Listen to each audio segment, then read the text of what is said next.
అయితే నాకైతే ఎక్కడో విన్నట్టు చూసినట్టయితే అనిపించినాయి. నిజంగా ఈ రోజున రిలీజ్ చేసిన ట్రైలర్ అయితే నిజంగా ఇచ్చి పడేసాడు భయ. దీనికి మాత్రం డైరెక్ట్గా యాక్సెప్ట్ చేస్తున్నా.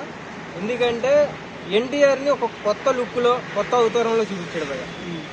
నిజంగా కొట్టాల శివ గారికి ఇంత టాలెంట్ ఉందని తెలియదు. మరి ఇంత టాలెంట్ ఉంచుకొని ఎందుకు ఫ్లాప్స్ కొడుతున్నాడు అర్థం కాలేదు. కానీ ఇది మాత్రం ఫ్లాప్ అన్నోడిని మాత్రం రాటి పెట్టి వేయొచ్చు భయ.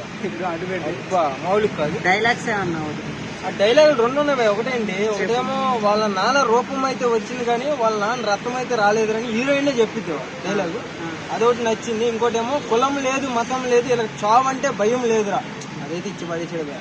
ఆ డైలాగ్ చెప్తుంటే బ్యాక్గ్రౌండ్ మ్యూజిక్ వచ్చింది భయ్యా, అది చూస్తుంటేనే విజువల్స్ అలా అలా అనిపించింది మాకు. అనిరుద్ధ్ గారు మంచిగా మ్యూజిక్ ఓకే, బ్యాక్గ్రౌండ్ మ్యూజిక్ ఇచ్చి పడేసాడు.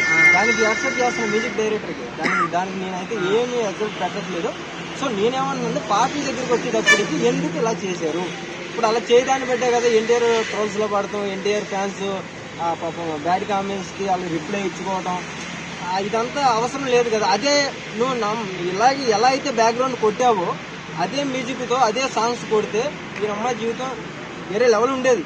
ఇప్పుడు అయినా ఏం పర్లేదు, కొట్టాల శివాకి ఇట్టు కొట్టేసు తప్పులేదు దీంట్లో. నువ్వు లేట్ మా ఎన్టీఆర్ని ట్రిపుల్ తర్వాత ఇంత గ్యాప్ ఎందుకు తీసుకున్నాడు అనిపించింది. కానీ ఎన్టీఆర్ ఫ్యాన్స్ అందరికి పండగే భయ్యా.